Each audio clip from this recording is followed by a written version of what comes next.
And now, coming to you from the Pensado Media Center, powered by Westlake Pro. He's a Canadian wonder boy, but he says his name backwards. Indaba contest is rocking, Toronto and New York in October, and a brand new ITL. You're at the place. It's Pensado's place.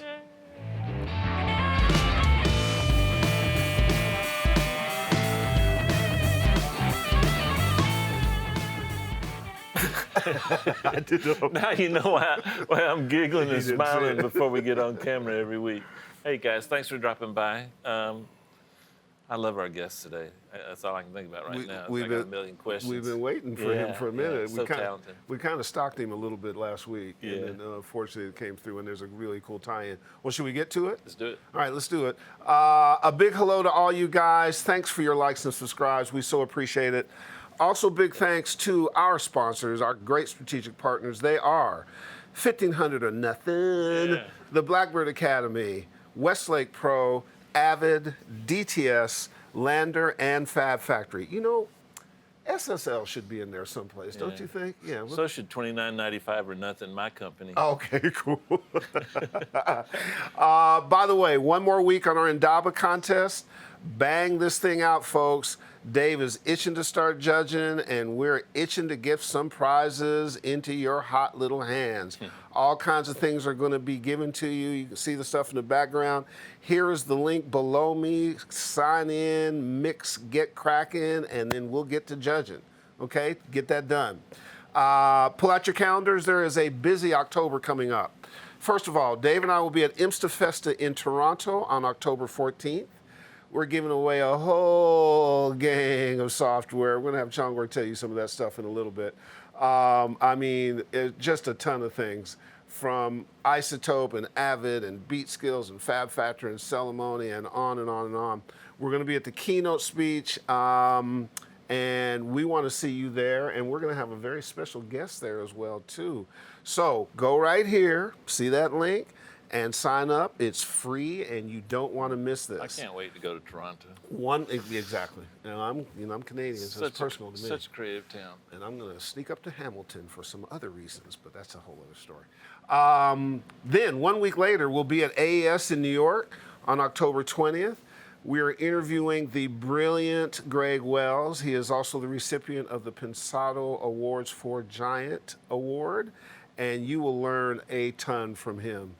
Consummate musician, songwriter, producer, Mensa level brain, and just an amazing human being, an amazing parent. I got to tell you, man, I've hung out with his kids. His kids are absolutely just brilliant. I think we're going to bring a bunch of software to give away at that as well.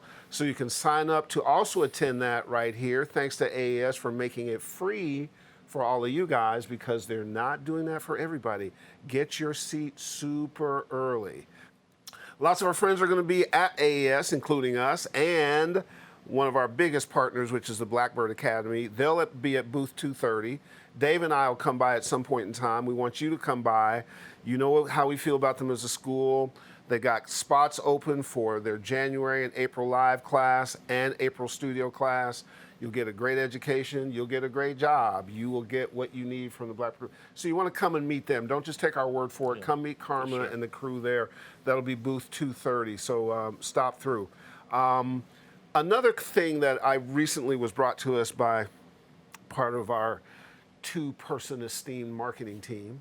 There are some very cool efforts going on in Houston based on the hurricane there that is focusing on people recovering and rebuilding their studios.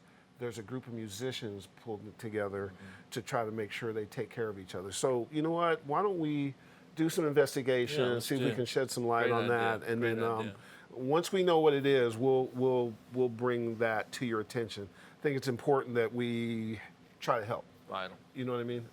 So pretty cool stuff. Speaking of hurricanes, he is the Hungarian homie who gets his haircut cut in the hood. He goes by the name of... I'm here. So you're newly shorn. I know. Because boy, you had a fro before that. It was bad. Listen, man, I didn't tell you this, but if I'd had you in the car and we drove through a black community, they'd have snatched you out and tried to whip your ass because your fro was just wrong. It was wrong in so many levels. It was wrong in so many different ways. But you went in there strong, and actually, I was waiting to get my hair cut and had to leave, so Chonga had to walk in solo. And it was a crowded shop, but he hung in there and got it. You did good.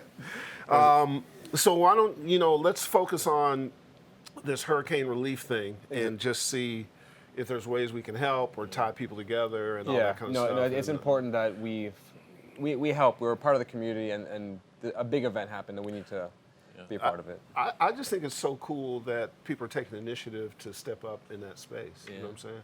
I mean, if you're a musician, that's another word for you. Probably money's tight for us, Right. So we got to help. We got to help our friends. Right. And actually, speaking of hurricanes, when it was getting ready to hit Florida, we talked to a few people that are friends of ours, and one of our good friends sent me an email and said, "I've already evacuated my family. We expect to lose our house and our studio." Like, it just killed me when I read that, and I'm not sure that it happened. We'll go back and confirm. Anyways, we're here to help. We want to help. I grew up in Miami and Tampa, and I've been through 2 hurricanes. They're not fun. That's not fun at all, based on what we're seeing. All right, but what is fun are the ITLs. So Dave, introduce this week's. Man, I'm really in love with this plugin Helix by Line 6, and I'm showing you some non-traditional ways on how to use it. Check it out. Cool, roll it.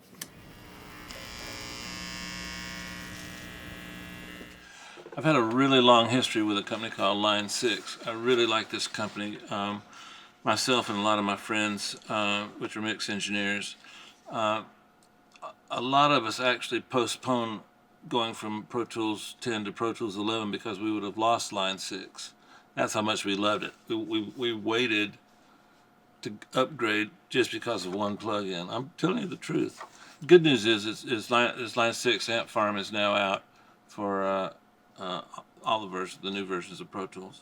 My friends over at Line 6 have come out and had for a while, but now it's in plugin form, Helix Native, which in my opinion is my favorite guitar emulation plugin. Some people call it a virtual amp. Something interesting and an observation, you can get sample packs for strings, you can get sample packs for pianos, you can get sample packs for Rhodes, but you can't, it's really not that easy to get a sample pack for a guitar. If you want to make a guitar sound like a guitar, the best thing to do is use this product. You can't go to a sample pack and get it. You can, but you lose some of the performance issues. So my point is, this is a great plugin, Helix Native for guitars. Now today I'm not going to show you anything about guitars. There's a lot of great videos out there. I watched them all, and there's really good information about how to use the plugin for guitars. What I'm going to do is show you how to use it in a mix environment for, we're going to do some vocals, we're going to do some drums, bass, some lead synths. And I think you'll agree that it can really be a great tool for you to use, and it's good for guitars also. Today I'm going to use Virginia and Chase Looney. They've got a wonderful song called Beautiful. Chase produced it, I think he played all the parts, but this is one of my favorite songs, so let's check it out. We're going to start with vocals. So I'll play a little piece of the vocal. Sugar-coated heartache gets me every time. And okay, pretty cool, right? Now watch what I'm doing. I'm sending a piece of this vocal to our old buddy, this vocal comp chain, but this time I've put the Helix plugin after the end of it. Now let's see what we got. Sugar-coated heartache every time, and you always know the right. So I'm adding a little distortion. Here's my distortion setting. You're beautiful and I'm your fool. Some amp settings. We're using an AC30, one of my favorite amps, and some delays. Let's add that to the vocal and see what we got. Your food, sugar-coated heartache gets me every time, and you always know the right words to choose. Let's check it on the track. You're beautiful and I'm your food. Sugar-coated heartache gets me every time, and you always know the. That's pretty cool. All right, you gotta admit that's cool. Let's check it out on a snare. By the way, next time you see anybody on my staff, ask them. I put these examples together really fast. That's how good this plugin is. Here's a little snare that I like.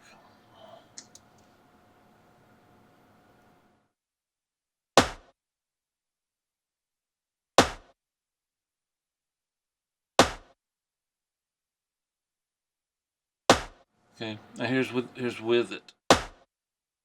The line 6. Okay, here's our settings.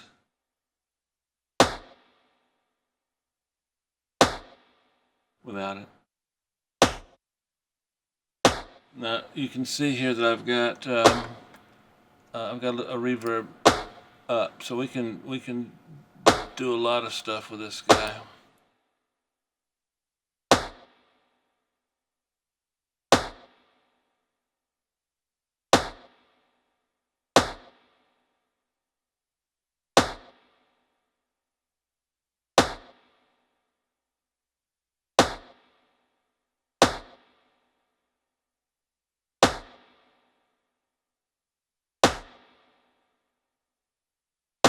Checking the track again. Lies, sugar-coated heartache gets me every time. Never thought that I would fall for sweet lies. Sugar-coated heartache gets me every time. Never thought that I would fall for sweet lies. So what we've got going on, we've got the amp again. And then we've got some reverb. Let's see what happens if we added a little distortion. I'm gonna take a chance, see if I can do this. Never thought that I would fall for sweet lies. Sugar-coated heartache gets me every time. Never thought that I would fall for sweet lies. Sugar-coated heartache gets me every time. Never thought that I would fall. Oh, that's so cool. Never thought that I would fall for sweet lies. Sugar-coated heartache gets me every time. Never thought that I would fall for sweet lies. Okay, we got on the snare. Let me show it to you on a bass. I really like the way this turned out. Here's our bass line.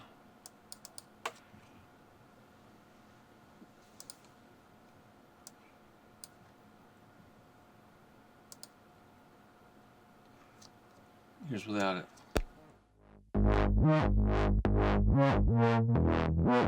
Pretty cool sound, right? Let's hear that in the track. Never thought that I would fall, but your sugar-coated heartache gets me every time. All right. So now let's add this. Let's add the line 6.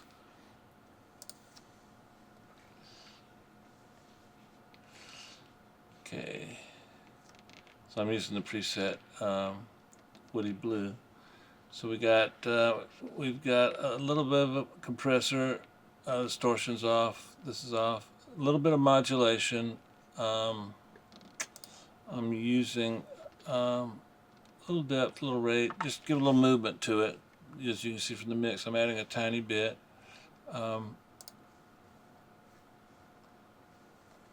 A little distortion from a guitar amp. So let's check it out.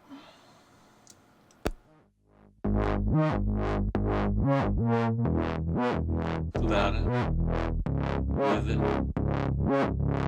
What's the rule? If a little's good, more is better. So let's turn this bad boy up.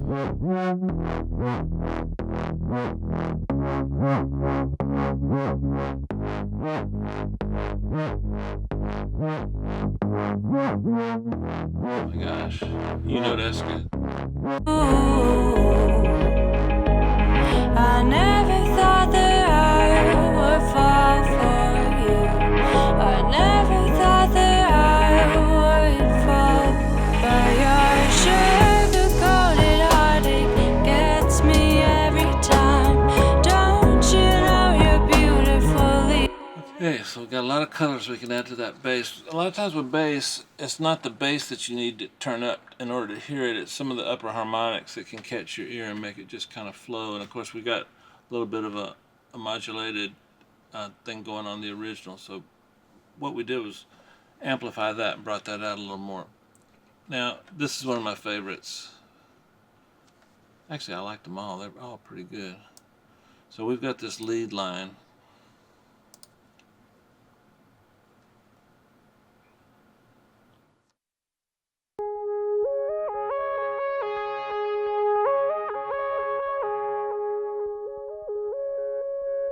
So we got the helix on it. We're using archetype clean. Say that 100 times. And we've already kind of gone over what all these things are, so let's check them out.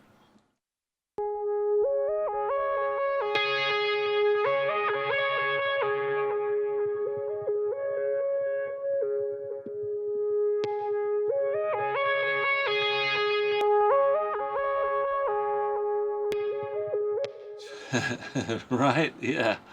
Pretty cool. You thought it was just for guitars. Babe, I'm your fool. I never would fall for you, babe, I'm your fool. I never would fall for you, babe, I'm your fool. I never would fall for you, babe, I'm your fool. I never would fall for you, babe, I'm your fool. I never would fall for you, babe, I'm your fool. All right, there you have it. What you can see is this thing's really musical. I really, really like it. It has multiple uses, and you also get templates with it. So you can actually set up templates where you've just got effects, and you can take your effects and use these templates as in some way you'd use presets. And so you have a lot of things to choose from. I recommend that, I mean, look at all this stuff, just great stuff. I recommend going to the website, doing a little research, go to YouTube, check some videos out, and I think you'll walk away with a new creative tool in your arsenal. Okay, see you guys next time.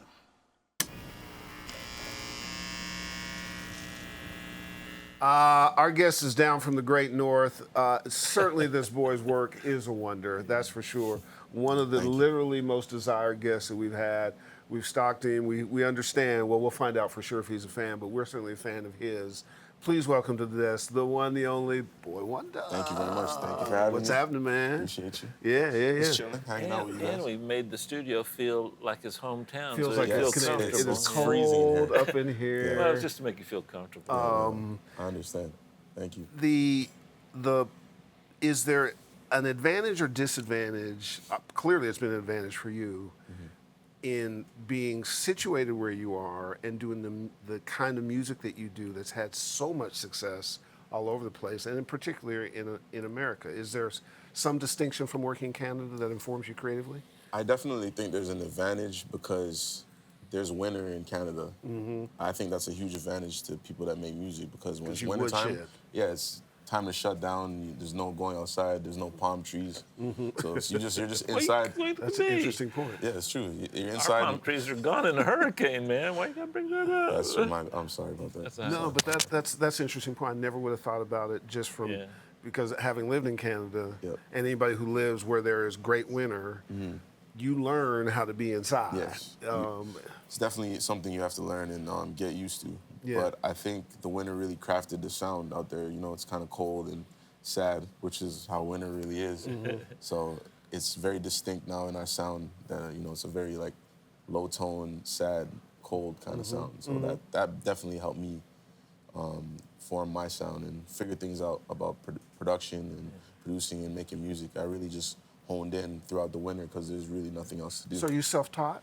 Yeah, self-taught. Wow. Self-taught. I want to go back to the climate thing because this is off the top of my head, but your background and your family has a warm climate background, so you're like that groove-oriented warm background. I have nowhere to go with this, but it just kind of felt. Well, you're talking about is because he has a Jamaican background, correct? Yeah. So you're sitting in a cold climate making Jamaican beats. That's like amazing. Backwards, right?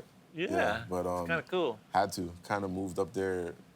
Well, me and my entire family moved up there when I was 4 from Jamaica to Canada. Yep. At the time, and in our area in Jamaica, we lived in Portmore. It was really violent. A lot of gun violence. It was like the murder capital of the world at the time. And my parents really wanted to get our family out of there. Yeah. So we ended up migrating to Canada and staying there basically my whole life. I'm still there. Yeah, so, absolutely.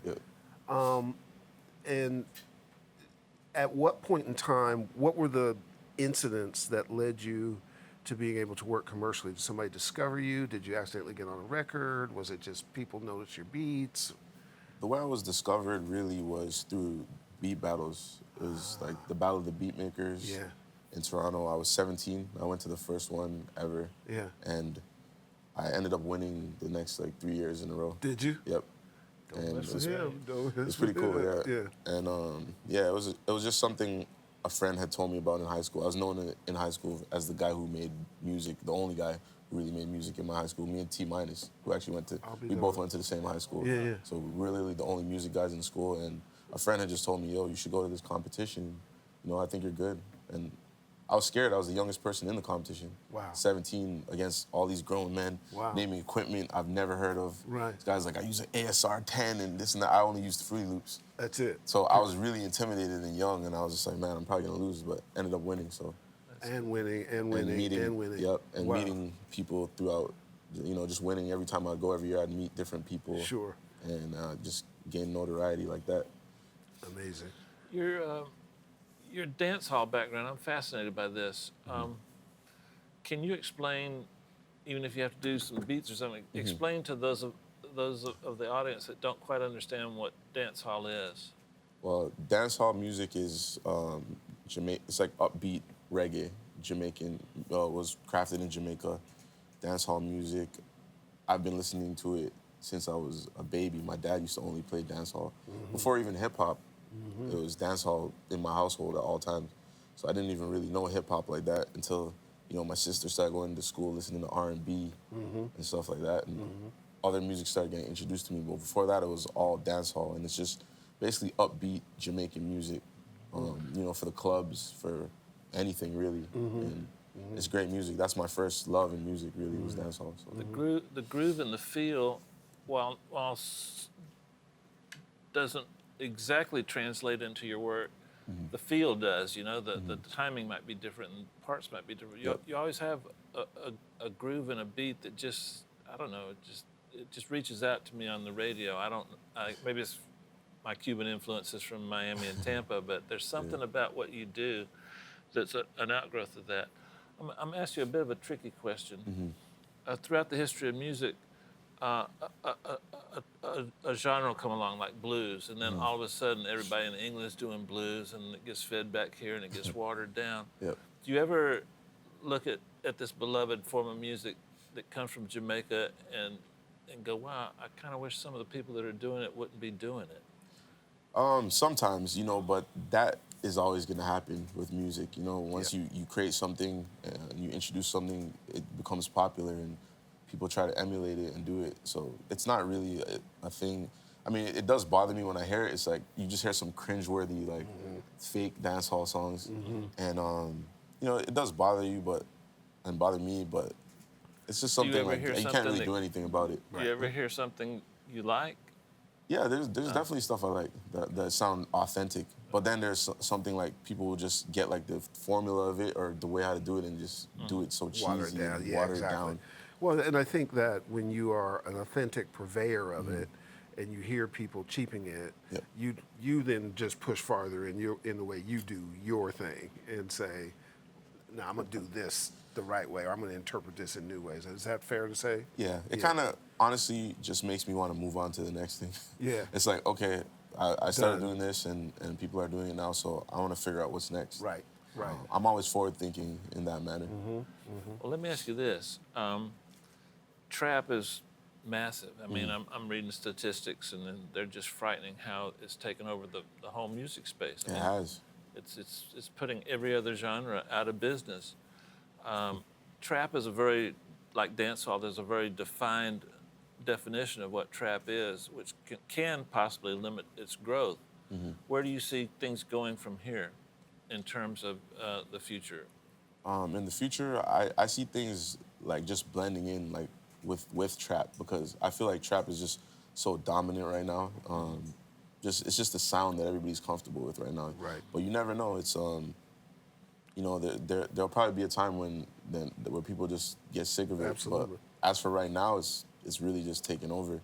And I have no problem with it. I honestly love trap music. And, you know, I've been hearing trap-infused songs that like trap, dancehall, trap with techno, EDM, trap, other stuff, you know? So it's like getting blended up with a bunch of other things, which is cool. What's your perspective on EDM, and have you done EDM? Do you incorporate elements of EDM in anything you do? I do sometimes with just sounds. Yeah. But I'm not really a huge EDM guy. Gotcha. You know, Gotcha. I appreciate it. I appreciate the art, but it's you know, it's like Different from what you. yeah, it's a little bit different. Got it. Yeah. Got it. When you do you have your set of top line folks to write with you and to collaborate and so on and so forth? Are there go-to people to finish your songs that you trust? Oh yeah, of course. Like usually when I do something, I'm always trying to make stuff for Drake. You know, Yeah. Drake is Yeah. my guy. We've been working since The first album? yeah. No question. First album, first mixtape, really. You know, Room for Wow. Improvement. Yeah. Wow. We've been working for a long time, so a lot of the times, you know, that's really my go-to guy. Or you know, there's a That's few. a pretty good go-to guy. Yeah. There's a few new guys I've been working with as well that are just coming on the scene now that are pretty dope.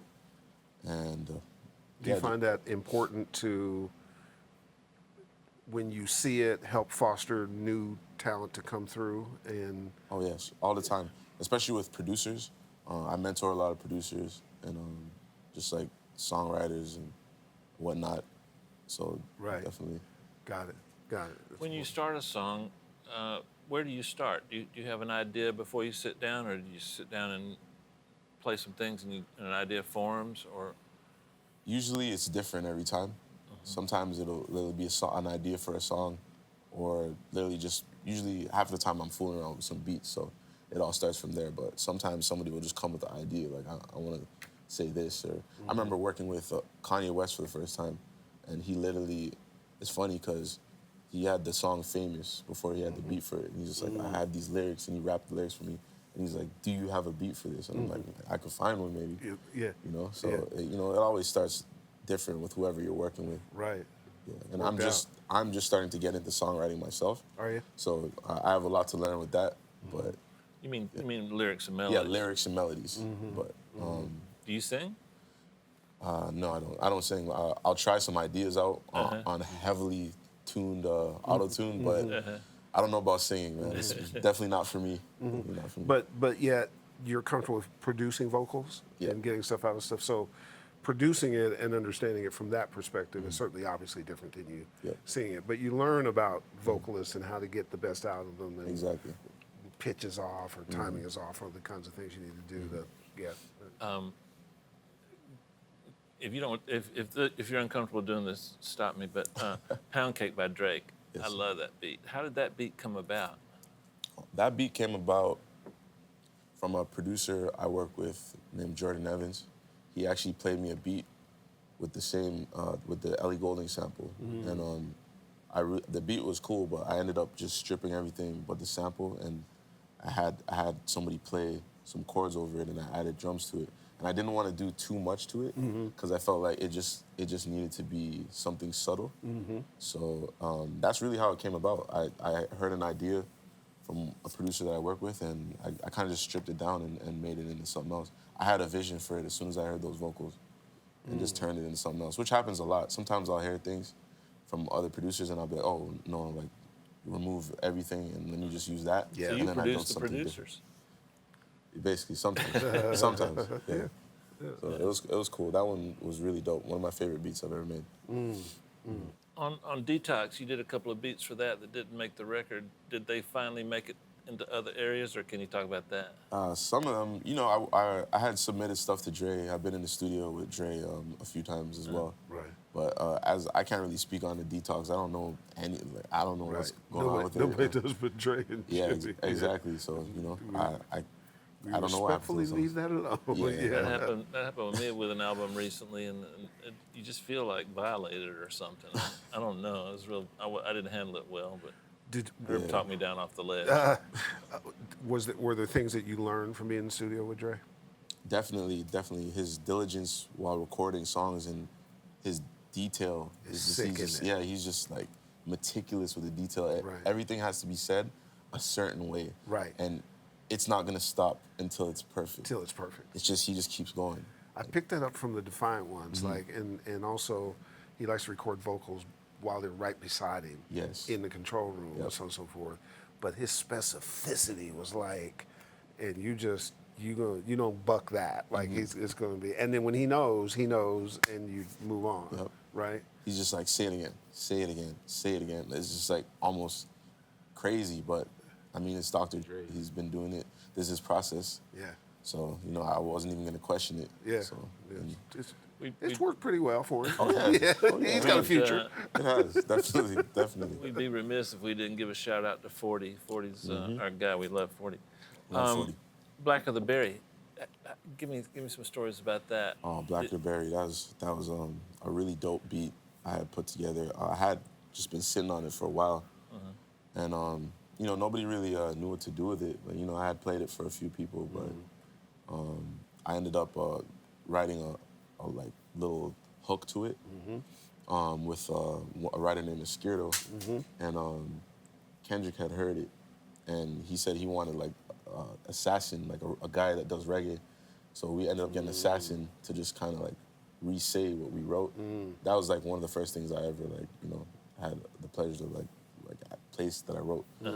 So it was pretty cool because Assassin just kind of did his own thing on it from what we did, and Kendrick loved it. You know, and he ended up taking it. When you do a beat like that, so you give the beat, Kendrick hears the beat, then some things go on top of the beat. Do you ever take it back at some point and add finishing touches once you see where it's going? Yeah.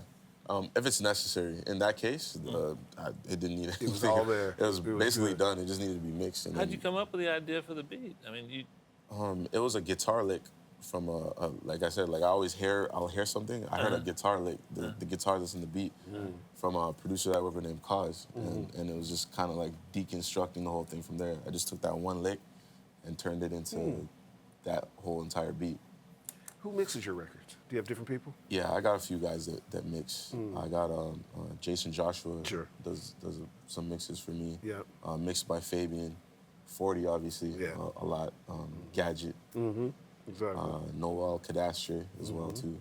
There's a lot mixed for me. Oh, Those are the guys that I'm comfortable with. You know, Right, I exactly. always stay within. in that realm. that's a great kid. Yeah, That's a great kid. Yes.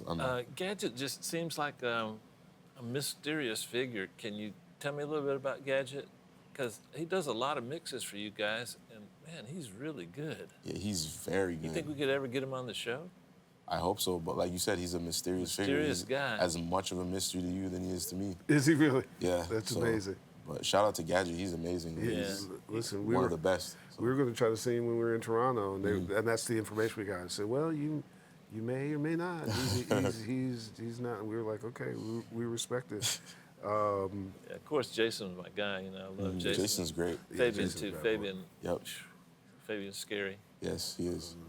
I'm just very particular with mixes, so I literally stay within that realm because I've had songs out before with random people mixing it and songs that just came out, and I was so disappointed with it that I always said, I'm just gonna stick with these guys because these are the guys that I know. Yeah, it's like abusing your child. You know what I'm saying? You're like, wait, the child was perfect. Now what happened? And where did he get bruised up and stuff? He's like, it's not the one I knew. Such a sad thing. Yeah, absolutely. It's so sad when you hear your track a certain way and it's just on an album, it just sounds a certain other way. Let me ask you something. Controlla has a different sound than everything I've ever heard that you did. Is that how did that come about? Who mixed that? Controlla was mixed by, I believe it was 40 that mixed Controlla. It was either 40 or Gadget or both of them. But that beat came about from just inspiration, being inspired by dancehall music. You know, I was having a conversation with a bunch of my producers that I work with, and I was just telling them I really miss dancehall and what it used to do to me as a kid when my dad used to drive around with me and play dancehall music in his car, and you know, new Sean Paul songs would come out. And Beanie Man, I used to love those. Those are some of my favorite artists. Sure. So I really miss that feeling, and you know, the feeling of people dancing in the club. You know, because people don't dance anymore. So exactly. You know, songs like that and like Work kind of brought back, you know, people women gyrating in the club and things like that. So mentioning Work, are you familiar with a type of music in Brooklyn called Flex? No. Flex is a kind of dance hall on steroids kind of thing. Work reminds me of a Flex song, which is, I don't know why I brought that up. But Work was a game changer. Yeah. Oh yeah, definitely. Woo. Definitely. I mean, from the first listen, you went, okay, because you know, every now and then, you know, maybe once a year, there's a record that will come through and make you go, hold up, just slap you in the face. game changed. You know what I'm saying? And then it lasts forever. Do you know Kook? Kook, yes. Yeah, Kook, bro. He's great. Yeah, he's like our little brother. We love Kook. He's great. Kook is great for sure. My assistant, Nika Hamui, would kill me if I didn't mention this, but Summer 16 is in his reference list. He loves the 808 on that. That thing's sweet. fat. Yeah, Ooh. yeah. What did you use on that? That was the 808. Why it sounds so fat was this. It's what's it called, plugin called Sausage Fattener. Pause. But it makes your 808s just like really. I like to put it on my 808s a lot. It makes it like just stand out. You know, it's bizarre. This is a true story. I'm not making this up. Yeah. Sometimes when I'm mixing, Nico will go, man, try Sausage Fattener on that. I swear that's true. That's weird that he picks up on. That's his favorite, and that's his favorite plugin. No, Sausage Fattener is great. Pause, by the way, but like it's a great. If you want like your sounds to be thick, it helps out a whole lot. Yeah. What are your other go-to plugins? Do you go-to plugins? A lot of the time, as crazy as it sounds, I keep my stuff raw. Like on my main effects board, like there's really nothing on there. Like I don't like a lot of my tracks. I don't compress. No compression. It's almost just tuning through air. Really? Amplifying a little bit. Nice. Adding reverb if necessary, but. And you're still a Fruity Loops guy. Oh yeah. Yeah. If it ain't broke, don't fix it. Absolutely. No, it ain't broke, brother. It's not broke I've been at all. using Fruity Loops since I was 15, so wow. I stick with it. Wow. They must love you. Yeah, I hope so. Yeah, they should. They should. Yeah. What is so fun to watch is guys like yourself building businesses too.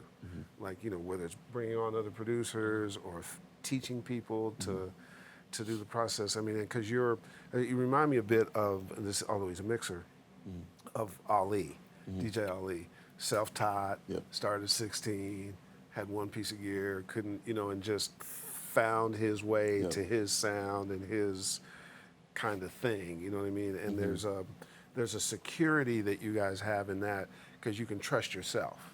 You know, it's not based on diploma, it's not based on the machine, it's what you have in your thing. And in some ways that lasts longer in a weird way to me, you know what I mean? Because you're not affected by all the stuff that's coming at you. You go with what you know. Exactly. It's just what I know. It's easiest for me and what I'm most comfortable with. Yeah.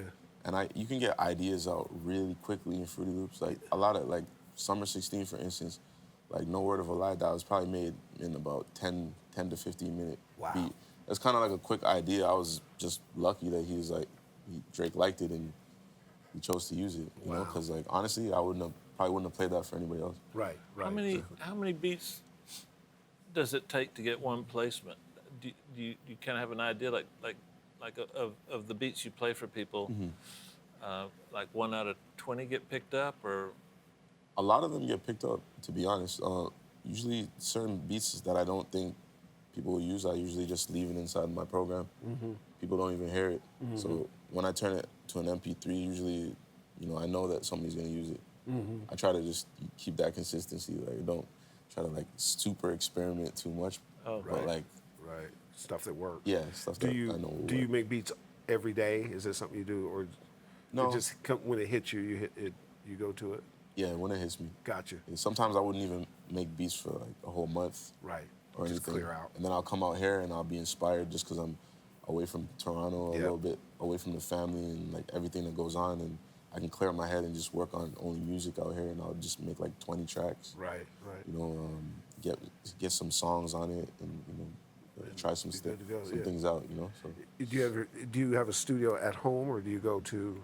You have it some other place? Yeah, I have a setup at home. I wouldn't even really call it a studio. It's like more of like a corner. Yeah, there you but go. like it works for me. You know? Exactly. Got a little soundproofing on the sides, like a little office room. And it works. Yeah, it works. I think that's fantastic. Do you have a? And that's hope for all you guys. You ain't got to have some big whole. Nope, you don't. Most creative people have material that the public hears, and they knew and felt in their heart it was good. And then a lot of my creative friends, some of their biggest records, they didn't think it was good. Do you have that same? Yes, I do. I didn't think a lot of the records, like certain records, like for instance, Not Afraid, I never knew that beat would be like, I knew it was a cool beat. I thought it was dope, but I didn't on the first listen be like, this beat is gonna be like a #1 record. Right. That's gonna be like a huge record. I was just like, this is a really good beat. Right. So you never really know what things are gonna, I never really know what things are gonna be really. Right. Same with Work. I never knew that would have been a song that went #1 for 9 weeks. You know? Everywhere. Yeah. You know, it was great. So huge. How do you know when you're done? Like, one of my problems as a mix engineer is sometimes I don't know when I'm done. It's hard to know. It is hard to know, but for some reason I just know. I like to just not put too much into my tracks, because I look at it like a painting. Like, you know, it's like you as a producer, beat maker, you gotta create the canvas for the artist to paint a picture on. Absolutely. And if there's too much on the canvas, there's not really any room for an artist to paint his picture. You know, it has to be like a half and half thing. So I kind of create enough for the artist to work with, or the writer to work with. Yeah, that could be the headline of the show. That's. And then your contributions at that point in time are done, or do you let the other half go on, then you go back and look at it afterwards?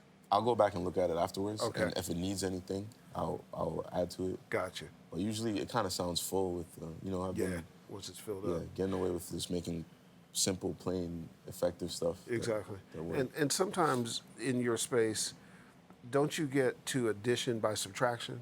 Like sometimes it's taking stuff away. Yeah, it's true. That allows it to breathe and come alive. It's true. I've actually learned that from working with Drake, actually. He's always subtracting something from the tracks, just watching him and how he works. I remember there's a time when we were young, we did a song called City's Mine, and the beat was kind of all over the place and had a bunch of stuff. He literally took out maybe like 5 sounds, and then I was like, what is this? Like, it's just so plain now, but he's like, this is how I want it. And I was like, oh, okay, cool, less is more. Yeah, it works. I get it. Yeah. Do you quantize your beats, or every once in a while do you leave something unquantized? Yeah, I offset things to make it sound not quantized, but it's basically quantized, but I'll go and shift a few things to make it sound a little bit natural. Just to give it a groove. So it feels human. Yeah, exactly. Yeah, exactly. You started kicking the snare around a little bit? Like I try to keep those things on the grid, but like everything else, I'll like move it around. But usually I like having like my kick and snare right on the exact grid. Yeah. Have you ever like heard something on the internet or on radio and gone, oh man, I wish I had done that beat? Oh yeah, all the time, man. All the time. There's great music out. Yeah. How does that affect you? Does it permeate and just sit in your brain for like a month, and then next thing you know, you come up with something that was inspired by that? Yeah, it it inspires me. Like I wouldn't say it makes me upset. Like if I hear something, oh man, I wish I Whoop did his that. ass. Exactly. But like I remember like hearing Desperado by Rihanna, and I was like, man, that song is like well produced. That's a really cool beat. It was really interesting, you know. And hearing that and like the textures of the drums and the guitars made me want to play around with something like that. Yeah. Not really like necessarily steal the Right, vibe from that, right, but right. like, I just like the texture of that production and the whole song as a whole. And It serves as inspiration. yeah, more it than does. anything. Yeah. More than getting mad. Yeah, exactly. Chauncey, you got a couple of questions? We've had probably the most questions that we've ever gotten for any guest. No way. Broken new Like records. 1,645,000. Exactly. Gotcha. Cool. So this first one is from Mateo Velez. What details are you the most hard on yourself during the creative process? Details. There's a lot of details. It just depends on the direction of where the song is going, you know? Whether it's somebody writing the song, or just like the mix. It can vary every time, you know, so. I can tell you're a little tough on mixes. Oh, yeah. Yeah, if your mixes ain't right, you go. No, yeah. Nothing's moving till the mixer. It has to be right. Right, you actually have a really physical frustrated. reaction to that. Yeah. Give us another one, man. This second one's from someone called Koopy Doop. Scooby-Doo. Scooby-Doo, I like that. If you can make a super song with only 3 people that you've worked with in the past, who would it be? Good question. 3 people that I worked with in the past. It'd probably be like J. Cole, Drake, and Kendrick Lamar on one song. Oof. Can we hear that first before you get to I would love to That's hear that. killer, man. Killer. There's another. This next one's from Ardalan Saleh. Is getting a publishing deal a good idea if you're a producer with only a limited network but want to launch your production career? Yeah, it could be a good idea. It just depends on what your situation is. You know, a publishing deal can help you out, as your publishers can put you in with writers and other producers that you don't know. That's right. You know what I'm saying? Or, you know, if you have stuff going on already, you might not even need it. Right. So it really just depends on your situation, really. Yep. Nice. Yep. This one's from Larry J. How did you get the retro feel with the latest Lana Del Rey album? How'd you get the retro feel on the latest Lana Del Rey? Oh, the retro feel? It was just, you know, it's what she likes, really. It was just me and her sitting in the studio together. Nice. And you know, she's very particular with her music as well. So Oh, is she really? Very. So we ended up just, you know, shifting stuff and getting it to her comfort level. And mine as well, too, because I'm really, with the mix, like I said before, I'm fight somebody for a mix. no you know? question. No, I'm So, yeah. So I'm we gonna bodyguard you. I'm like, hey man, I'd like to see him and Jason go at it. I'm bringing Boi-1da in. The mix better be right, or I'm gonna have to whoop your ass. before it's Better be right. The Imsta Festa in October. We're gonna be there. You're gonna be around, correct? Yes. I did it last year as well too. It was amazing. I think you know, we've been talking about doing a lot of stuff with them, and when we had the opportunity, because we were sort of stalking you, and we were like, okay, can we get him there? Sorta. Can we shoot at the studio? Can we? Then we found out you were here. Yeah. We were like, yeah. So, but I think we're gonna have some fun up there together. Definitely, Yeah. definitely. We're looking forward to it. I'm looking forward to. I can't wait. To getting back to Canada and hang with you a bit. All right, let's see Batter's Box. You gonna Oh, he throw doesn't some- stand a chance. He doesn't. I know he's Oh, Canadian, man. He's I'm up for it though. and he's Jamaican too, so you know he might throw some rugby shit on you or some cricket on yeah. you. That right? Yeah, absolutely. Okay, quick one-word answers. Pardon? Exactly. See, Dave does that too. I was like, what language is that shit? I know you're good at this. I gotta try, I man. know. That's. Oh, go ahead. No. When he's 40, he's gonna be my tour wonder. Virtual synthesizers. Cool. 909s. Interesting. Loops. I love them. I love loops. Reverb. Don't use it much, but necessary at times. Snares. Hard. 808s. Loud. Piano. Smooth. Has to be. Mono. Poly. Ah, triplets? How do you answer that? I don't know. I just make them up. You know, they're so popular now, and like everybody's using triplets. I just wondered what you thought about it. Do you ever use them? Yeah, I definitely use it. Yeah. Everybody uses it, so I say OD, overdose. Everybody's using triplets. That's a good point. Speaking of OVO. Family. Guitar. Strat. He's good, Herb. He is good. He's Canadian. Canadians are good. If your studio caught fire, what one piece of gear would you rescue? No hard drives, no pets, no wives, no girlfriends. What piece would I rescue? Probably my laptop, because that's all I work off of. So studio saved.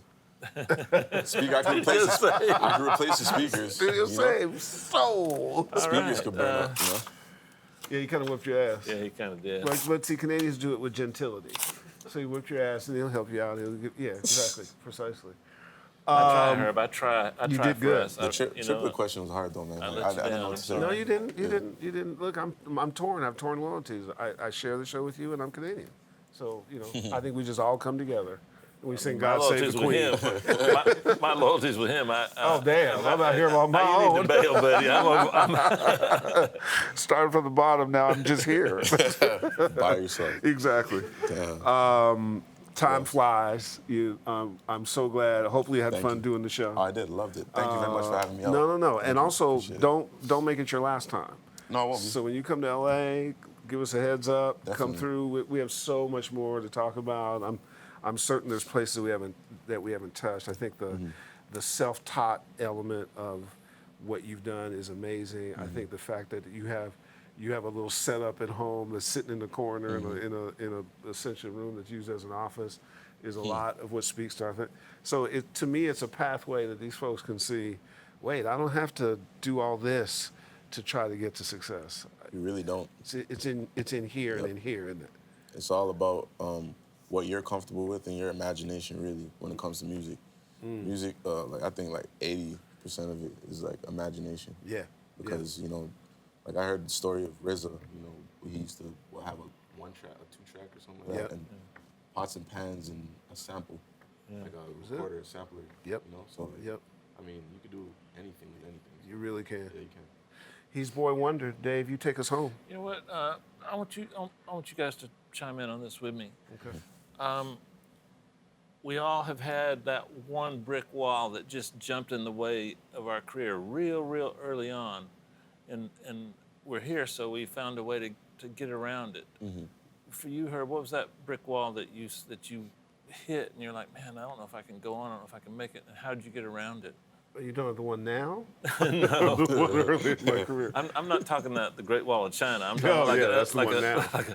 I'm gonna ask you the same question. Well, I think the short answer is that the walls were different. The way around it was the same, which is you persevere and you keep trying to find ways to do it, and then you fight through your down periods. You need to have people around you who support you, and sometimes you have to take heat before you can get to the light, and so it's really the process of how to get through it for any wall. So that's what I would say is my answer. For me, I would say doubt, because, from myself, within myself, and within my family, because I don't really blame them. We're first generation Canadians from Jamaica. Right. My parents only knew one thing, which was going to school, get your education. So I wouldn't say it was like a bad thing that they're telling me, don't put your eggs in one basket. Don't just focus on music because it's unrealistic. I'd hear things like that every single day, and like I'm wasting my time, whatever. But it all came from love, because they were just looking out for me. That's so I'm not mad at it. But it was really just doubt from myself and people around me. But if you just fight through it, when you really want something, you can go get it. Like there's absolutely nothing stopping you from getting it, only yourself. So it doesn't matter what anybody says about you or about what you're doing or anything. You just gotta believe in yourself and just keep pushing through. Like, what about you, man? Oh, I was going to close it for me. All right, cool. Man, everybody in my life kept telling me, give up the dream, because I went 10 years with making zero money, and I don't know why I did it. It was just I couldn't stop. And so the only way I could get around it and get around that wall was to move. So I left everybody behind and moved to California. And that first year here, as you know, We've done was the pretty same thing. successful. Absolutely. And the temptation was to, tell everybody I told you so. But I had good people, like you say, that cared about me and loved me, and they did the right thing. And I'm one of the lucky ones. I made it through. And can I add one other thing before we say Please. goodbye? A friend of ours that we had talked to earlier talked about how music success are spikes. And after a spike is going to come a lull. And you can't believe you're there with the spike, and you also can't believe you're there with the lull. And you're trying to sort of mellow those things out, and so you have to be prepared for this or not do this game. This game is that way. So we all never made money from some. We've all made some money from time. We've all lost some money, and you just end up fighting through, because when it's spiking, man, there's nothing like feeling your contributions, moving people, affecting people, and all that kind of stuff. So it's a worthy battle, but it's a tough battle. It is. All right, guys, you heard from the best. You heard from the best of the best. These two guys, inspirational. These two guys, exactly. So we'll see you next week. See ya.